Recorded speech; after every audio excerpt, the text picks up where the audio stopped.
참 소망의 새 아침이 밝았습니다. 2022년 12월 15일 목요일 새벽기도회를 시작하도록 하겠습니다. 다 같이 찬송가 314장을 찬양하시겠습니다.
오늘 하나님께서 저희들에게 주신 말씀은 전도서 10장 1절에서 11절 말씀입니다.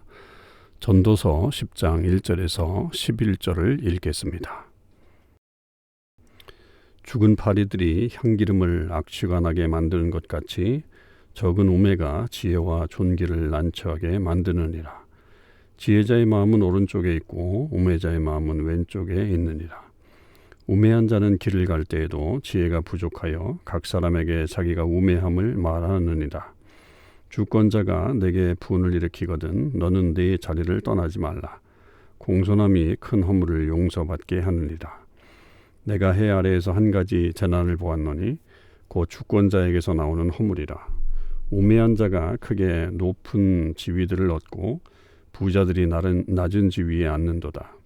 또 내가 보았노니 종들은 말을 타고 고관들은 종들처럼 땅에 걸어 다니는도다. 함정을 파는 자는 거기에 빠질 것이요 담을 허는 자는 뱀에게 물리리라.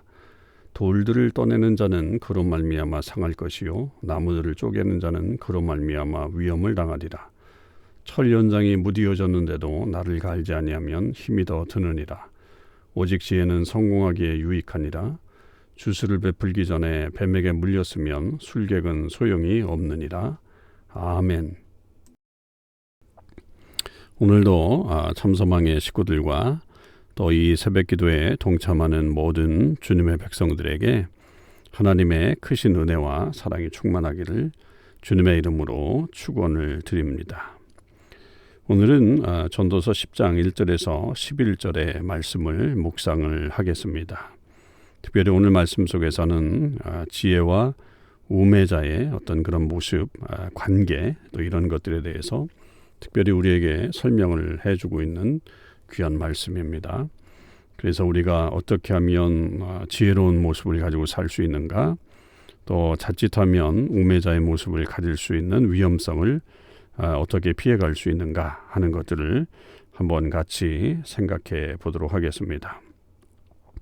1절 말씀 속에서는 죽은 파리들이 향기름을 악취가 나게 만드는 것 같다 이런 표현을 쓰면서 결국에는 이 적은 것이 큰 것을 다 흩뜨러뜨릴 수 있다라고 하는 사실을 말하고 있죠.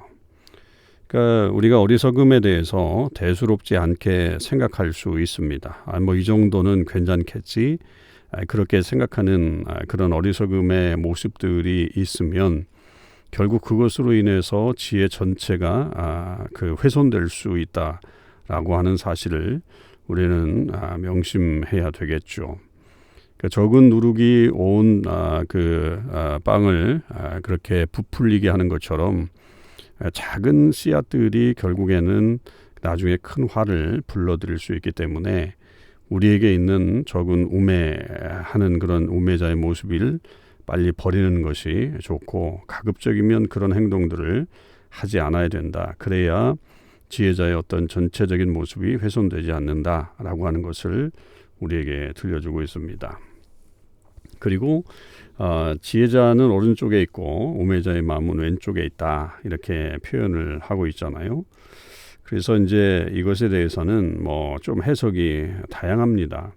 오른쪽과 왼쪽을 그 옳은 길과 악한 길로 이렇게 보죠. 보통 이게 이제 잠언서의 어떤 그런 표현들인데요. 그렇게 본다면 이 지혜자는 늘 옳은 길을 가는 것이 당연하고 우매한 자는 이렇게 잘못된 길로 가는 것이 당연하다라고 하는 것을 말하기도 합니다만 또 어떤 분들은 그 오른쪽과 왼쪽의 어떤 그런 모습을 잠언서처럼 해석하지 않고 그저 한 몸에 붙어 있는 좌우라고 한다면 지혜와 우매가 거의 비슷하지 않느냐. 그러니까 그 길을 갈 때의 어떤 모습들이 정말로 아주 작은 차이다. 그러니까 어떤 경우에는 이것이 우매자의 길로 갈 수 있고 또 어떨 때는 이게 지혜자의 길로 갈 수 있다라고 하는 것으로 해석하는 경우들도 있습니다. 저 역시 물론 여기서 이제 오른쪽과 왼쪽에 대한 해석을 많은 성경들이 옳고 그름의 문제로 해석하지만 자칫하면 우리가 우매자의 모습을 갈 수 있다라고 하는 것으로 그렇게 이해한다면 1절의 어떤 모습을 통해서 결국 그것이 아주 작은 차이라고 그렇게 말할 수 있다라고 하는 것이죠. 우매자는 3절에 보면 처음 보는 사람에게도 이 우매함을 보여준다. 그렇게 보여주는 것이 그 사람의 어떤 특징이다. 그러니까 길을 갈 때에도 지혜가 부족해서 사람들에게 우매함을 말한다라고 하는 것은 처음 보는 어떤 사람들 혹은 또 길을 가게 될 때 이 사람이 지혜가 부족해서 그런 모습을 보여주게 된다라고 하는 특징을 말하고 있죠. 우리가 그런 것들을 많이 보게 됩니다. 이렇게 어떤 공동체 안에 이렇게 사람들을 모아보면 그 공동체가 오래된 공동체이든 아니면 이제 갓 시작한 공동체이든 이래 보면 저 사람들에 대한 어떤 판단들을 하게 되죠. 그리고 마치 자기가 지혜로운 것처럼 말하는 사람일지라도 그 사람을 이렇게 가만히 보고 있으면 저 사람의 어떤 면들이 좀 우매하구나라고 하는 것들을 누구도 파악할 수 있는 어떤 그런 모습들이 보여지는 것, 그런 것을 우리도 경험하게 됩니다. 그런 것을 지금 말하고 있는 거죠. 그래서 이 우매함에 대해서 굉장히 우리와 가까이 있기 때문에 그것들을 굉장히 조심해야 된다라고 하는 것을 말하고 있습니다. 4절에서부터는 주권자에 대한 이야기가 나와요. 주권자는 통치자라고 그렇게 말할 수 있는데 그 통치자가 가진 권위가 있단 말이죠. 그런데 그리고 그것은 하나님으로부터 나오는 그런 권위라고 볼 수 있는데 그것도 잘못 사용되는 경우들이 있다라고 하는 것이죠. 4절의 말씀은 주권자가 분을 일으키면 자리를 떠나지 말고 공손하게 큰 허물을 그 자리에서 머물러 있어라. 그러면 허물을 용서받게 된다. 그렇게 이제 해석을 합니다. 이게 이제 우리의 번역이죠.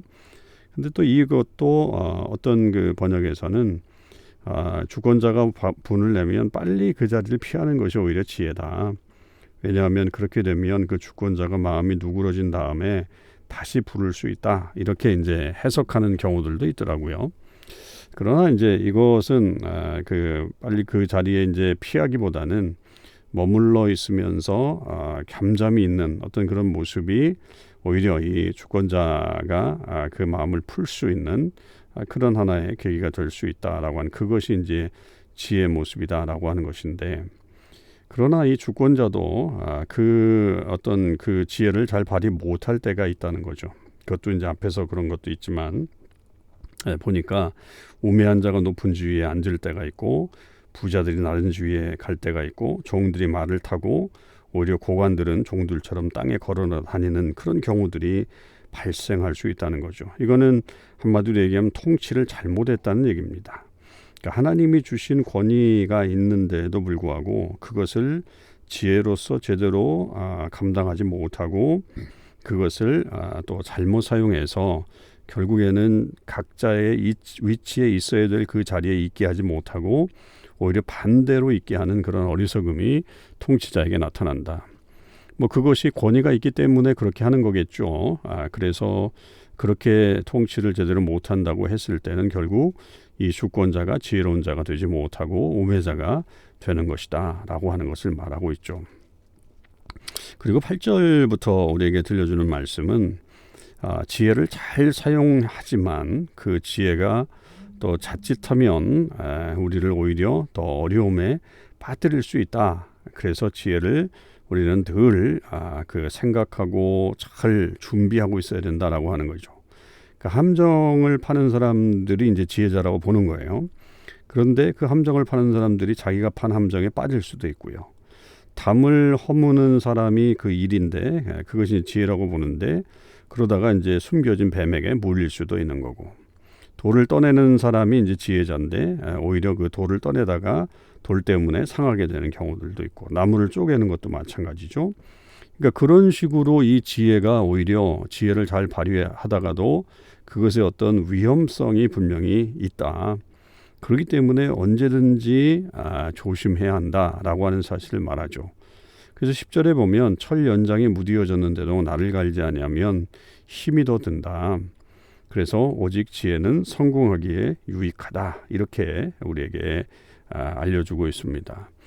그래서 언제든지 우리는 이 지혜를 잘 마치 칼을 갈아 놓듯이 잘 연마하고 있어야 되고 그것이 오히려 우리를 더 아프게 하고 힘들게 할 수 있는 그런 경우를 대비해서라도 이 지혜에 대해서 늘 준비하고 있어야 된다라고 하는 것을 우리에게 말하고 있습니다. 11절에도 이 주술을 베풀기 전에 뱀에게 물렸으면 술객은 소용이 없다라고 하는 사실은 결국은 이 지혜를 제대로 사용하지 못하면 결국 그것이 아무 소용이 없는 그런 것으로 전락하게 된다. 오히려 해가 될 수 있다라고 하는 것을 말하고 있는 거죠. 여러분 지혜는 그렇습니다. 우리가 분명 이 지혜는 하나님과 연관되어 있는 것을 잠언서에도 말했고 또 이 전도서도 이 지혜가 결국 하나님을 아는 것 그리고 하나님의 뜻을 이해하는 것이라고 하는 것에 관점이 맞춰져 있는 것이 분명합니다. 그럴 때에 우리가 그것을 그 하나님 중심으로 하나님께서 원하시는 대로 사용하고 또 해석하고 이해하는 그런 측면들이 있어야지, 만약에 그것을 잘못 사용하다가는 결국 스스로가 그것으로 인해서 오히려 더 큰 어려움을 당할 수 있는 그런 데까지 빠질 수 있다라고 하는 사실을 우리는 꼭 기억해야 되겠습니다. 여러분, 우리가 이 땅을 살면서 지혜로운 사람으로 계속 살아야 하겠죠. 근데 그 지혜가 자칫 우리를 우매한 사람으로도 만들어 버릴 수 있다. 그러니까 그 지혜가 잘못 사용되면, 그리고 어떤 것에는 우매함을 그저 일부러 더 드러내고 있다면 결국 우리의 지혜가 무너질 수밖에 없다라고 하는 것을 우리에게 말하고 있는 것이고요. 이 땅 가운데서 또 규범적인 지혜가 이렇게 나타나지 않을 때도 있는데, 그런 것들도 우리가 잘 받아들일 필요가 있다. 그리고 그것을 보면서 더욱더 하나님의 주권과 또 하나님의 역사에 대해서 우리는 더 큰 소망을 가지고 나아가야 한다. 그것에 상처받지 말고, 또 그것에 오히려 우리가 발등을 찍지 말고 더 하나님 앞에 나아가야 된다라고 하는 것을 우리에게 말하고 있습니다. 오늘 하루 속에서도 하나님께서 여러분들에게 그런 은혜를 주시기를 원하고, 우리가 참 지혜 있는 사람으로서 이 땅 가운데 하나님의 뜻을 온전히 나타내는 삶을 사실 수 있기를 주님의 이름으로 축원을 드립니다. 기도하시겠습니다. 하나님 아버지, 감사합니다. 오늘도 하나님께서 저희들과 함께 해주셔서 하나님의 능력을 경험할 수 있게 하시고, 또 무엇보다도 지혜의 마음을 갖게 하심을 감사드립니다. 언제든지 지혜 반대편에 있는 우매함이 우리를 무너뜨릴 수 있고, 우리도 자칫하면 그 우매함에 빠져서 참 지혜를 나타내지 못하는 어리석은 때가 있는 것을 압니다.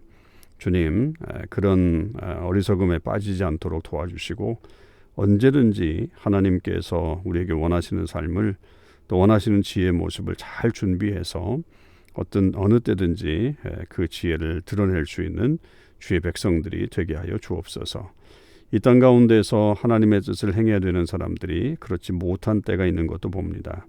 그런 때라도 우리가 낙심하지 않게 하여 주시옵시고, 하나님의 큰 뜻을 이해하며 하나님께서 원하시는 그런 모습을 저희들 갖출 수 있도록 역사하여 주시옵소서. 감사드립니다. 우리 주님 예수 그리스도의 이름으로 기도하옵나이다. 아멘. 성도 여러분, 오늘 하루도 주님의 은혜 안에서 승리하실 수 있길 바라고, 또 오늘은 특별히 우리 전교인 줌으로 하는 기도회가 있는 날입니다. 함께 참여하셔서 하나님의 큰 역사를 경험하실 수 있기를 바랍니다.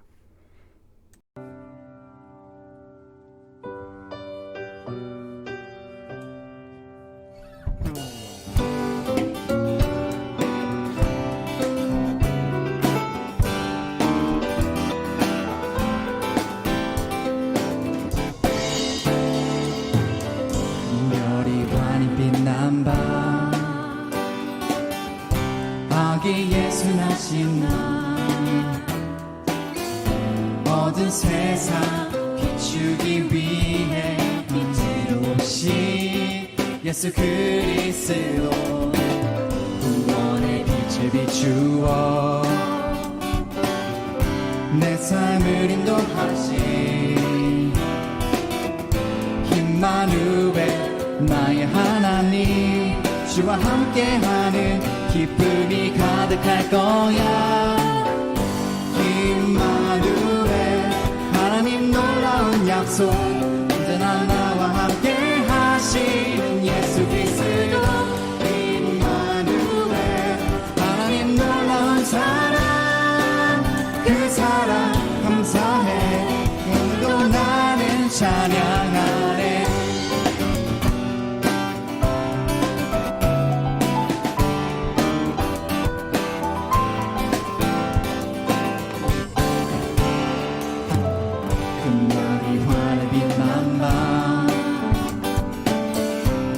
예순하신 날 모든 세상 비추기 위해 빛으로 오신 예수 그리스도, 구원의 빛을 비추어 삶을 인도하신 임마누엘 나의 하나님 주와 함께하네 기쁨이 가득할 거야 임마누엘 하나님 놀라운 약속 언제나 너와 함께 하시는 예수 그리스도 임마누엘 하나님 놀라운 사랑 그 사랑 감사해 오늘도 나를 찬양하네 임마누엘 하나님 놀라운 사랑 언제나 나와 함께 하시는 예수 그리스도 임마누엘 하나님 놀라운 사랑 그 사랑 감사해 오늘도 우린 찬양